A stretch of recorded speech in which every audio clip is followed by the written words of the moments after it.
I'm Fraser, and we are here at the Evergreen House.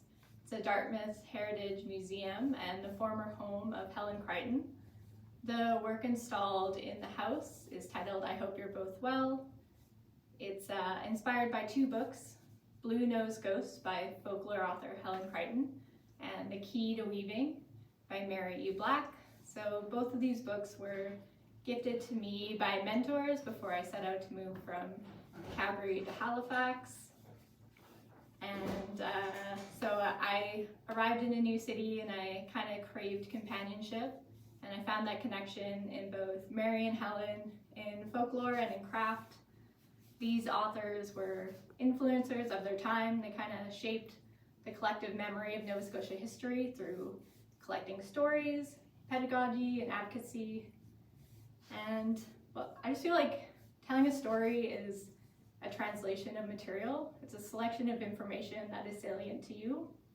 And this idea has kind of led my practice and my studio research to think about how the present rearranges the past. So that is going to be apparent throughout this exhibition, along with the ideas of absence and presence, history and memory, and the idea of site-sensitive installation and weaving. So I found a connection in both Mary and in Helen, and I collaborated with the literature they had left behind and wanted to create an exhibition that entangles the three of us together. So what you're looking at right now is a Devory printed piece. It's all hand-woven cloth, and these quotes are partial and full quotations taken from Helen's book, Blue Nosed Ghost. So when I think about weaving, I think about it as a process, but also kind of material and a concept. So this is another way of weaving with words. And this is a process of burning away natural fibers. So it's a silk screening process. And I've woven this cloth with both natural fibers and synthetic fibers. And when the fibers are heated up, the natural fibers get washed away and the synthetic fibers are left behind.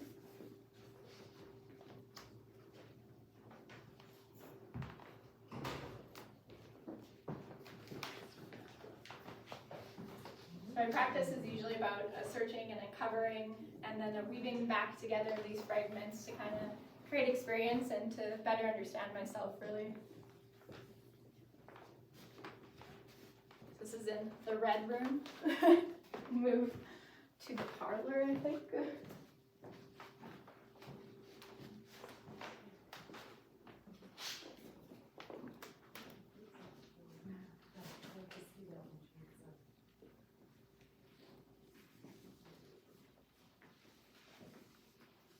Awesome. So we'll just look at these cyanotype series here.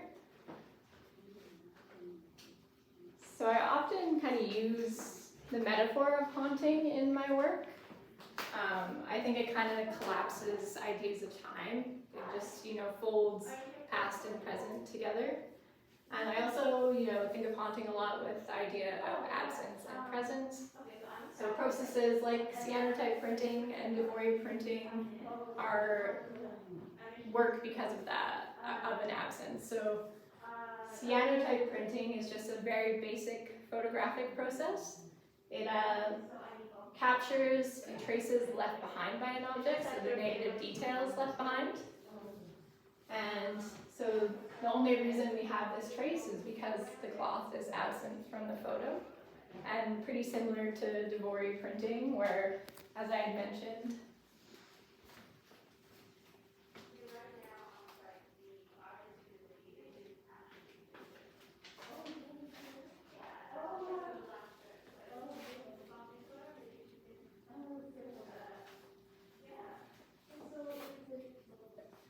so again, as I mentioned with the Devory printing, these shadow texts are only apparent because of the absence of those natural fibers. And I think I like working with this idea of taking things away because I feel like we have a greater propensity to take notice when something is missing or taken away. kind of draws our attention a bit more. This is where Helen would sit and write every day, by the way.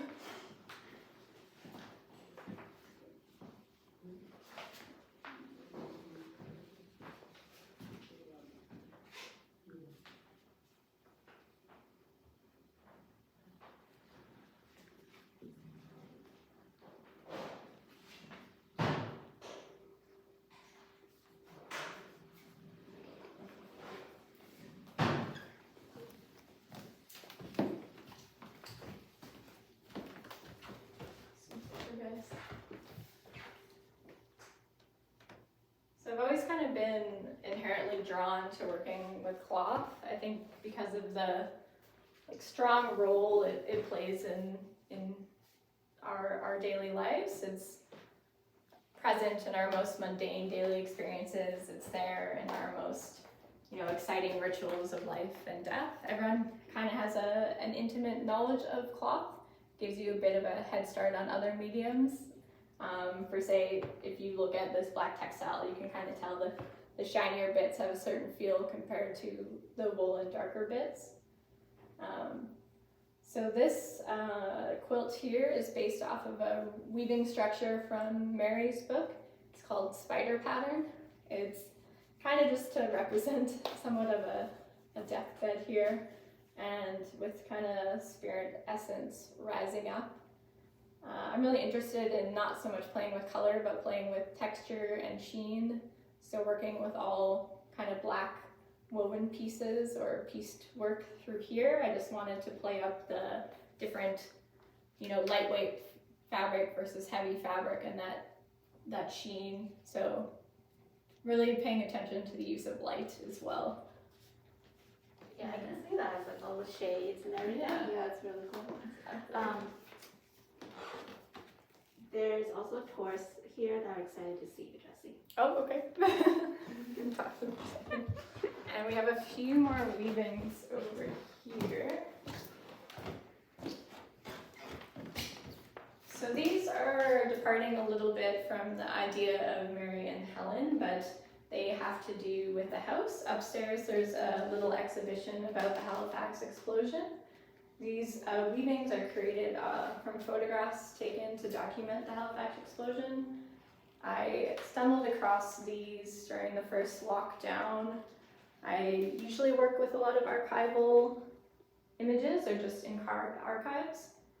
And I found a kind of strange connection with these images. They reminded me of Alberta, where I just moved from. So while I was kind of experiencing that little bit of homesickness, I found comfort in these images of kind of destroyed houses because they looked like, rundown prairie grain elevators and things like that. So it's thinking about communal history in a different way and how that history transforms and can be viewed differently depending on time and where you're from.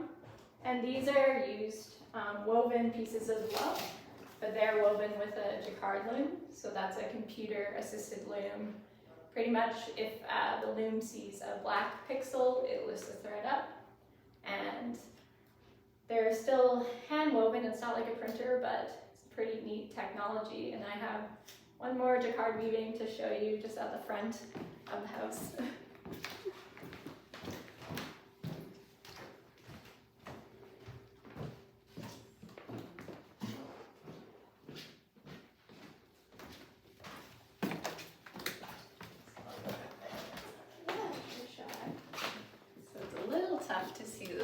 But sitting up there watching over us is a portrait of Helen Crichton with another of her text layered over it.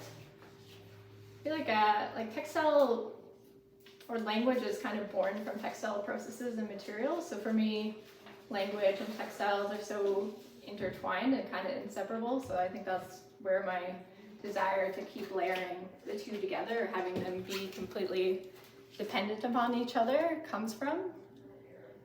And I guess lastly, I'll just say that I feel like I'm always kind of stuck seeking solace in a previous generation. I think it's growing up around antiques and around old farm equipment that just has me kind of seeking solace in older environments around older things.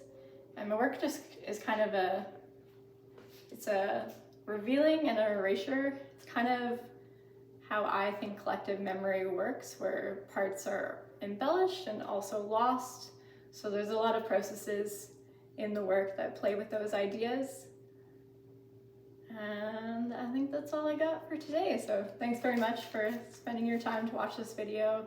I know it was a little hard to get here during the daytime, so I hope this kind of fills that and makes it a little more accessible for everyone. Thanks. Thank you so much, Jesse. Ooh. Yeah, Jesse, there's also, I think, maybe another piece way up there too. Yeah, I'll just